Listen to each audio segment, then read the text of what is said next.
hay Larraínes malos, pero también hay Larraínes buenos. Y hoy día ¿Cuál? vamos a hablar de una.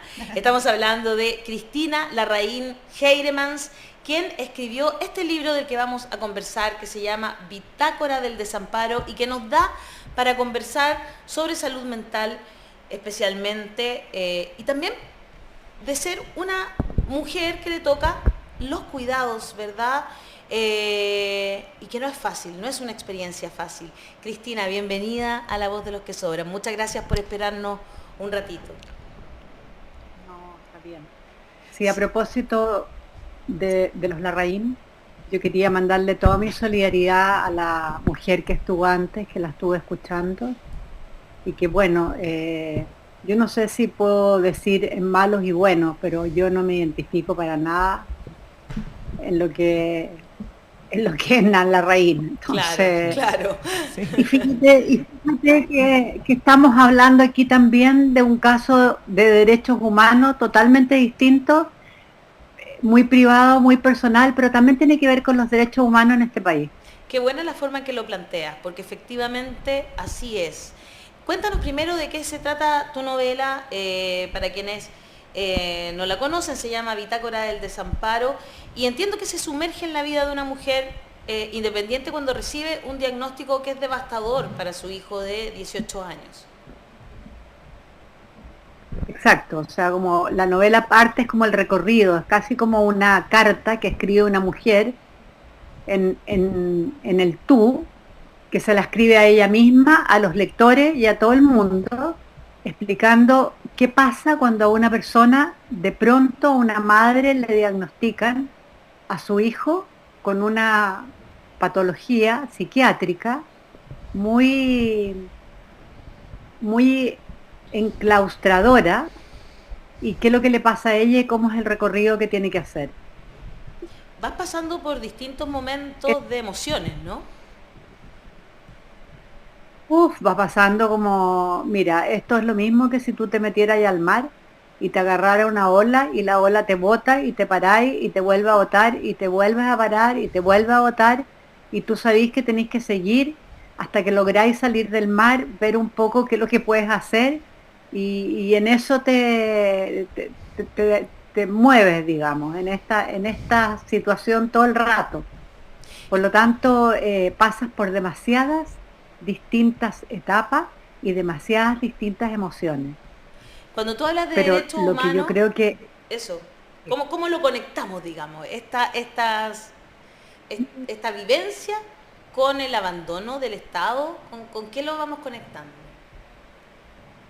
sí, yo lo conecto porque, mira, en este país hay personas que han ganado su lugar. Por ejemplo, yo pensaba que hoy día el síndrome de Down ya es más permitido, incluso está actuando en una teleserie. Claro. Pero estas personas que tienen un problema psiquiátrico, que es muy complejo porque es muy difícil entender lo que es un problema psiquiátrico y las distintas manifestaciones. Entonces las personas creen, no saben si es que perdieron capacidad mental, si hay que salir corriendo porque les van a enterrar un cuchillo. O sea, no hay ninguna, el Estado no ha creado ninguna conciencia de qué es lo que significa una enfermedad mental. De partida son personas tremendamente inteligentes, tremendamente perceptivos y muy humanitarios, pero la sociedad, y ahí te lo conecto con los derechos humanos, les cierra la puerta. Donde pueden los echan y los dejan al margen. Y eso es lo que crea una profunda rabia, un profundo enojo, una profunda violencia. No son personas violentas, pero la sociedad empieza a hacerlos violentos. Eh, Desde las familias también corren. sí. Cristina, Entonces ahí los conecto yo. ¿Te fijas? hay algo que pasa con las personas con enfermedades psiquiátricas. Yo tuve la oportunidad de trabajar 2 años, soy trabajadora social y psicóloga social, en una corporación que se llama Corfapes, que es una corporación de familiares y amigos de personas con esquizofrenia. Wow. Y me pasó a entrar la primera vez con un desconocimiento total desde mi parte, y también con toda esta caricatura de la persona con esquizofrenia, por ejemplo, o con algún otro... con otra enfermedad, exacto, condición. Pero es tanto lo que uno no sabe, y me pasó que me encontré con adultos con un respeto absoluto. O sea, eran tan respetuosos, por ejemplo, en cosas muy detallistas que tú decías, la humanidad que tienen. Yo estaba recién embarazada y ellos fumaban mucho. Y cuando yo hacía los talleres no fumaba nadie porque venía una guaguita que yo tenía en camino. O sea, de ese tipo de cosas muy pequeñas, ¿no? Entonces, ¿cómo logramos como sociedad visibilizarlos también, ¿no? De alguna forma, para dejar atrás todos estos temas que solamente caricaturizan y dañan. Porque me pasó encontrarme con maestros de arte, me pasó encontrarme con músicos, pero maravillosos, pero no están. Entonces, ¿cómo lo hacemos nosotros para visibilizarlo? Mira, yo conocí algo del Corfape y conocí otras instituciones también, y tengo algunos. Yo creo que ahí no se contempla a la persona en su individualidad, sino que la etiqueta les viene muy bien a los psiquiatras y a mucha gente. Entonces los etiquetamos con esto y con esto. Estos no pueden hacer tales cosas. Los otros pueden hacer esto y los otros les está permitido hacer esto. Y la verdad es que cada patología psiquiátrica es muy personal, porque tiene que ver con la persona no se pierde, la persona sigue existiendo. Entonces es un llamado en el fondo un poco también a la psiquiatría, aunque los psiquiatras se enojen, pero yo pongo algunas cosas ahí, que tienen que considerar a la persona en lo que es. No pueden llegar y chantarle una cantidad de medicamentos de una, porque eso también es un atentado contra los derechos humanos. Y segundo, otro atentado es que lo único que se les ocurre hacer es contratarlos o para que peguen estampillas o para que hagan como un tipo de trabajo donde se les ha anulado su capacidad psicológica, cuando son personas muy creativas. Yo le decía al personaje de la novela, si hubieras nacido en la India, te hubieran tomado como gurú, hace 1000 años hubierais sido un gurú, ahora estáis cagados porque eres loco, ¿cachai? Pero es como esa la diferenciación. Entonces creo que el Estado no se ha hecho para nada cargo, porque no ha podido, por distintas razones, porque es un tema complejo, porque necesita profesionales muy competentes, necesita una dedicación que no tiene. Entonces finalmente se ha hecho bastante el leso, y también se ha hecho el leso con las cuidadoras. Allá te quería llevar, otro tema de derecho. Totalmente. Para allá te quería llevar, porque justamente, porque son como, esas son las dos miradas, ¿no? Porque por un lado están las personas que tienen alguna condición mental que tú dices, como bien tú dices, y me parece muy interesante, quienes nos ha tocado convivir con condiciones mentales, sabemos que como que siempre te preguntan, ¿y qué tiene? ¿Y cuál es el diagnóstico? Y uno dice, bueno, se supone que algo, no sé, pues de bipolaridad y un poco de borderline, como que todas estas cosas medias en inglés que son un poco difíciles de entender, pero cada persona reacciona distinto y es diferente, y cada familia también reacciona de manera distinta. Y ahí es donde viene el tema, ¿no? Es como cómo lo enfrenta cada familia, porque de repente te toca ser cuidadora de un día para otro en algo que te quiebra la vida, que tú no sabes cómo lo vas a hacer, cómo puedes seguir trabajando, produciendo y al mismo tiempo teniendo que ser responsable de otro u otra. Ya sea una persona con una condición mental, pero también puede ser tu padre, tu madre, un hijo, una hija, no sé, un tío, una tía, son tantas, y esas personas también tienen que anular su vida que tenían hasta ese momento, comillas, ¿no? ¿Cómo se enfrenta a eso? Porque, pucha que debe ser difícil, ¿no? Enfrentar de un momento a otro una especie de diagnóstico que te dice tu vida ahora va a tener que ser totalmente distinta y dedicarte a ese otro u otra. Y sin ninguna contención, y yo no solo hablo de lo económico, también una contención que te permita a ti como persona poder descargar las cosas que vas sintiendo, que a veces incluso te deben hacer sentir culpable, ¿o no? Absolutamente, o sea, mira, lo primero es que se te interrumpe tu vida, entonces tú... yo me acuerdo que cuando recibí el diagnóstico estaba como en un puesto más o menos bueno, en un lugar de la administración pública, y obvio que renuncié porque tenía que entender qué es lo que estaba pasando, no entendía todavía lo que estaba pasando. Y luego pasan dos cosas. Primero, tú tienes que seguir trabajando, porque el costo que tienes para poder enfrentar estas enfermedades son grandísimos. Son muy grandes. O sea, si tú necesitas una hospitalización, bueno, existe el hospital psiquiátrico, pero, pucha, es complicado caer ahí, ¿no? Claro. O sea, si entras con un problema, puedes salir con dos. Aunque ahí yo te diría que los profesionales son muy entregados, muy entregados. Yo te diría que son un ejemplo de entrega. Pero bueno, primero está la cosa económica, luego está toda la cosa de que no te asusten. A ti te aterran todo el rato, eso no te lo tienen que hacer. O sea, primero, ¿para qué te dan un diagnóstico si no sirve de nada? Segundo, Qué buena. yo me acuerdo que había un psiquiatra todo el rato que me decía, está psicótico, está psicótico. Y yo le decía, ¿qué es esa cuestión? Claro. Yo le entiendo todo lo que dice, yo también estoy psicótica. O sea, ¿qué es eso? O sea, una cuestión como totalmente abstracta, en vez de decirte, métete por aquí, ten paciencia acá, quédate callada cuando pase esto. No, ninguna recomendación. Entonces tú tienes que empezar como casi como a ser un alquimista, de ver cómo vas haciendo con esta persona, cómo la vas conteniendo, cómo la vas ayudando, pero en un marco de soledad absoluta, donde tú no tienes a quién recurrir. Entonces tú estás agotada. Entonces al final se produce un enfrentamiento, porque entre una persona que está con todo un problema que le está dando vuelta en su cabeza y que también lo están sometiendo a unos remedios, que no quiere, porque no siempre le hacen bien, a veces le hacen mal o les producen otras características, y tú que estás agotada, se producen los choques, y ahí Claro. viene la violencia. Claro. Qué difícil convivir con esto. Y también me imagino que en algún momento, yo estuve leyendo algunas entrevistas que te hicieron, deben dar ganas de renunciar a todo y decir, ya, chao, me voy, me retiro de este mundo, que paren el mundo porque me voy a bajar. ¿O no? Cristina, ¿también te pasó en algún Pero momento eso?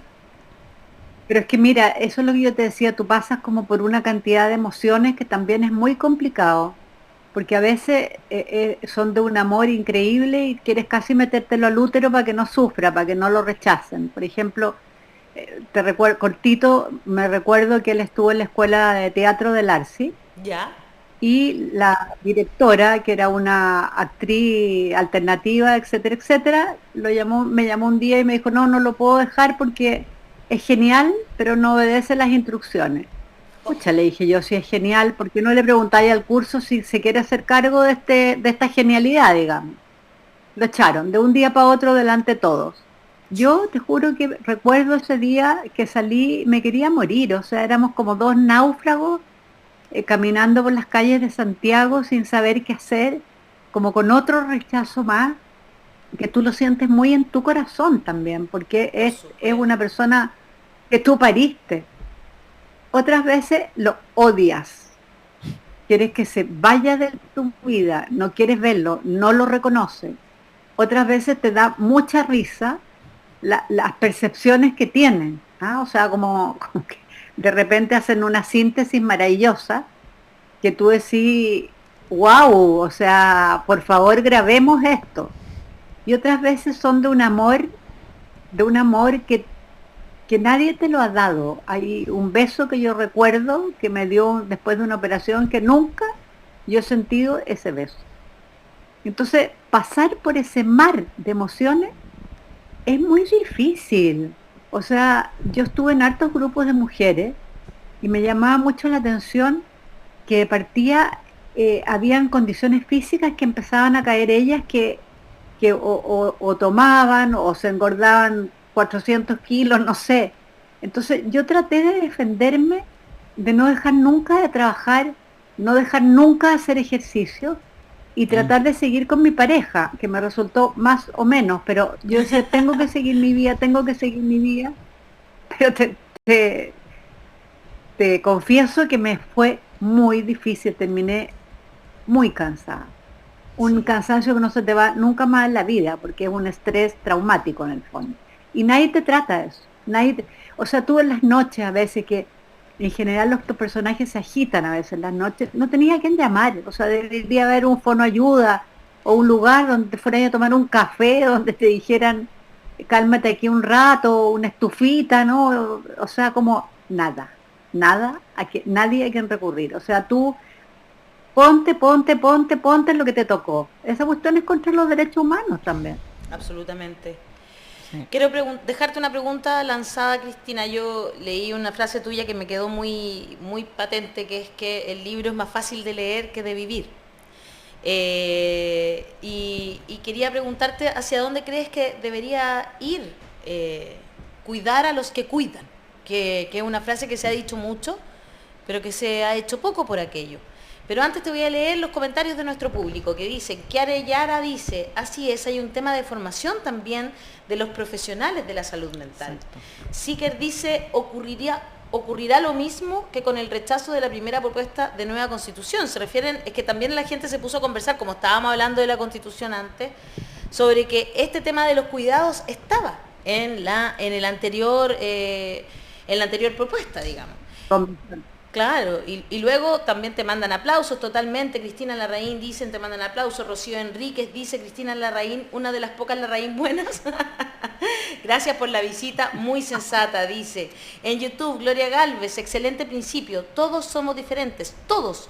Nada es lo mismo o igual para cada uno de nosotros. Las cuidadoras en Chile sostienen el modelo gratuitamente, dice Kiare, y luego agrega, es muy importante también garantizar el acceso a psicoterapia, porque en Chile es un privilegio. Ruth Riquelme recuerda a su hijo que tiene déficit atencional con hiperactividad y dice, es cuando los colegios mandan a tu hijo al neurólogo porque es hiperactivo solo para medicarlo. Siker dice, con la reforma previsional las cuidadoras tendrán un pago equivalente a 2 años aproximados para su jubilación. Y ahí es donde te dejé justamente esa pregunta lanzada, Cristina. ¿Quién cuida a los que cuidan y cómo lo hacemos como sociedad? ¿O qué piensas tú que debería hacerse? Porque es una pregunta demasiado amplia para que tengas la solución a mano, digamos, pero ¿qué es lo que tú crees que por dónde debería ir el camino? Mira, primero te quiero decir que yo creo que lo peor para mí fue sentirme en ese desamparo porque nadie me cuidaba. Por eso se llama bitácora del desamparo. Esa es la primera cosa que quiero dejar muy claro. A uno nadie la cuida. Nadie. Segundo, yo creo que yo no sé, yo me pregunto, yo creo que las municipalidades debieran estar a cargo también, el Estado. Bueno, yo creo que hay una cosa de educación, de un enfoque distinto. O sea, yo creo que los psiquiatras tienen que darse un poco más de tiempo en mirar al paciente y mirar a la cuidadora. A uno la descalifican, nunca le preguntan la opinión. Si finalmente uno la que más sabe es uno, porque uno lleva la cotidianidad. Entonces, primero, que el psiquiatra cambie la mirada y que la madre sea una colaboradora y que entre los dos puedan ver qué es lo que se puede hacer.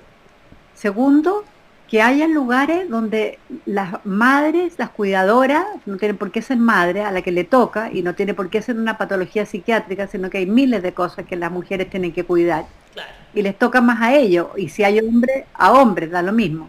Pero un lugar donde haya como terapias de todo tipo, desde, mira, la cosa corporal es muy importante. Debieran haber lugares donde ellas puedan tener acceso a que les hagan acupuntura, a que les hagan relajación, a que les hagan algún ejercicio. Eso que sea muy complementario, no se saca nada con hablar y hablar y hablar del tema porque la gente está muy cansada. De repente necesita atenderse en una camilla y que le hagan alguna terapia distinta. Eso es otro, que eso pudieran tener acceso, si no puede ser gratuito, pero muy barato. Claro. O mucha gente que está haciendo su práctica que se ponga al servicio de los cuidadoras en el país, ¿te fijas? O sea, hay mucha gente que las mandan a hacer su práctica a partes donde no es tan necesario y podrían estar ahí. Y tercero, No entendí muy bien cuánto era lo que les iban a pagar a las mujeres por ser cuidadora, creo que 2 años jubilación o una cosa así, no sé. Lo que pasa Pero es yo que creo que se necesita son dos una cosas política un distintas, poco... ¿no? Sí, Ah, es que cuando personas salen del mercado laboral para cuidar, entonces, ¿qué pasa cuando las madres tienen hijos, por ejemplo? Hay 2 años durante los cuales el Estado va a estar poniendo en sus cuentas de pensión una cotización, y esa cotización es el promedio de los ingresos. ah, Entonces, no es que les llega dinero en ese momento por estar cuidando, sino que están haciendo las cotizaciones para que sus pensiones sean más altas durante esos 2 años de Eso es lo estar que cuidando. lo que se está haciendo hoy Eso es y la está reforma de hoy, en el sí. Congreso y es parte de la reforma de pensiones. Sí. Pero también hay una deuda que es una promesa de campaña del presidente Boric, que El es muy Sistema Nacional preocupado de Cuidados. por la salud mental, de hacer un sistema nacional de cuidados. Hay algunos programas que en las municipalidades, porque yo soy concejala también, Cristina, tenemos ah, que dependen, por ejemplo, a veces del Senama, a veces de un CESFAM que te puede mandar o el COSAM. Hay algunos programas, pero son muy precarios y hay muy poco O sea, dinero. de hecho, lo que yo O sea, te... de verdad sí, que no hay, o sea, te exacto. entregan como estos programas, pero no hay recursos No. para implementarlos. Entonces, terminas ayudando a una persona o dos personas cuando son cientos de personas o miles de personas las que necesitan Sí, esa ayuda. pero sabes lo que decía Cristina, que tiene toda la razón, como qué pasa con las universidades que no se hacen cargo desde... Desde la A ver, educación. porque La yo formación. me tocó mi práctica profesional que la hice en un Cefán en Peñalolén. Nosotros creamos un trabajo con los cuidadores. Y hicimos Mira, actividades y eran ¿ya? actividades, ponte tú, Festival del Canto, era de cocina, teníamos pa' un pasarlo registro bien. de personas. Entonces, las oportunidades están. Yo creo que, de hecho, la gente que, no sé, los mismos estudiantes tienen ganas de hacerlo, pero de repente te encuentras con tantas trabas que podrías hacer tantas cosas, pero al final queda la iniciativa de los directores o de las municipalidades o de los CEFAN. Entonces, esto yo creo que también tiene mucho más de deseos de la gente de hacer cosas y poder lograrlas, concretarlas con pequeñas cosas así. O sea, nosotros, esas eran las actividades que le hacíamos a los cuidadores y ellos por lo menos tenían 2 horas en las que se olvidaban ese minuto de que tenían a alguien en la casa que cuidar. Y se cuidaban ellos, porque nosotros, en el fondo, el lema era como, si no te cuidas tú, ¿cómo vas a ser capaz de cuidar a un otro? Claro, absolutamente cierto eso. Es muy difícil esa situación. para cualquier política tienen que meter a los cuidadores que opinen qué es lo que necesitan, tienen que meter a los pacientes para ver qué es lo que necesitan, pero resulta que las políticas las hacen otras personas, donde no están los cuidadores, no están las personas, entonces finalmente no están cubriendo exactamente las necesidades. Entonces yo creo que en eso también hay que ser más integrativo. Por ejemplo, yo feliz tendría un teléfono para ayudar a las personas gratis. O sea, hay mucha gente que ha vivido experiencias que están dispuestas a dar su ayuda. Eso tampoco se contempla, nunca se ha contemplado y que saben mucho. O sea, yo te diría que yo sé de remedio y de muchas cosas, tal vez mucho más de repente que un psicólogo o un psiquiatra que está empezando. Entonces, y eso habemos muchos.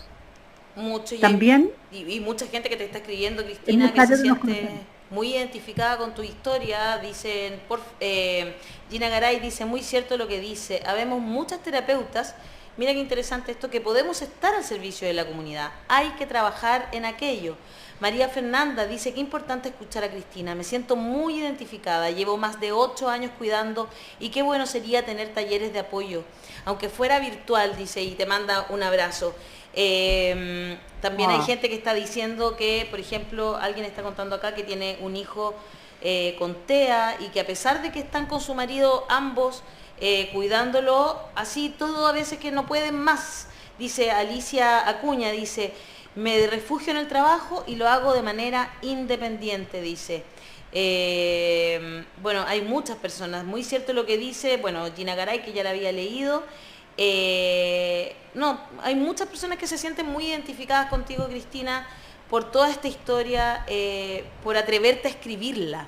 Yo creo que eso ha sido quizás lo más importante de este libro, que tú hayas sido tan valiente para atreverte a escribir algo como esto. Y que está ayudando, por lo que leo, a mucha gente también. Sí, mira, no fue fácil, ¿ah? Me di vueltas varios años pensando si lo escribía o no lo escribía y de repente sentí y creo que la vida me dio la razón de que lo privado es público también. Entonces yo creo que basta de guardar las cosas debajo de la almohada porque así no avanzamos en todo tipo de cosas. Y bueno, la premio Nobel opina lo mismo y dice que ella vive para contar. Entonces, estoy muy avalada por ella. Yo viví esto y sentí que tenía que contarlo para ayudar a mucha gente. Así que yo también hago talleres biográficos, literarios. Y también yo de verdad que estaría al servicio de poder ayudar a muchas personas, sé de hartas cosas corporales y que yo estaría feliz de ayudar. Estaría feliz de dar un servicio porque yo no quisiera que nadie se sintiera lo sola que yo me sentía en algunos momentos. Muchas gracias, Cristina, por haber escrito el libro y por estar hoy día conversando con nosotros aquí en La Voz de los que Sobran. Muchas, muchas gracias. Ya, Ale, gracias a ustedes. Que estén muy bien.